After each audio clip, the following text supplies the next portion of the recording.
বাড়িতে মা লক্ষ্মীর স্থায়িত্বর জন্য আমরা কি করতে পারি? ধরো বাড়িতে ইনকাম তো আসছে, কিন্তু টাকা পয়সা ধরে রাখতে পারছো না, বেরিয়ে যাচ্ছে।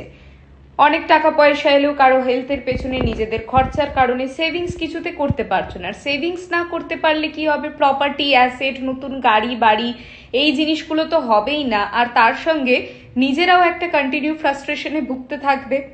তো এই সমস্ত জিনিসগুলোর জন্য তোমরা কি করতে পারো?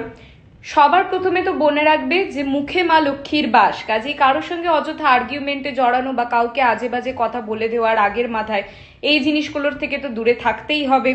যতই ভেতরে রাগ হোক, একটুখানি নিজেদের মুখকে তোমাদের কন্ট্রোল করতে হবে।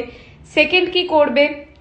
90টা বৃহস্পতিবার আর শুক্রবার বাড়িতে মা লক্ষ্মীকে 8টা করে নীল অপরাজিতা দান করবে, এবং দান করার পরে ওম শ্রীম মহালক্ষ্মী দিব্যই নমঃ মন্ত্রটা এখানে লিখে দিচ্ছি, দেখো এই মন্ত্রটা 21 বার করে জপ করবে।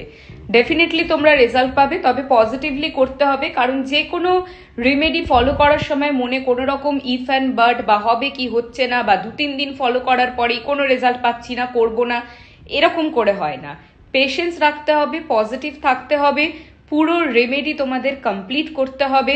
রেজাল্ট যত পজিটিভলি ফলো করবে তত তাড়াতাড়ি তোমরা রেজাল্ট পাবে। ভালো থেকো।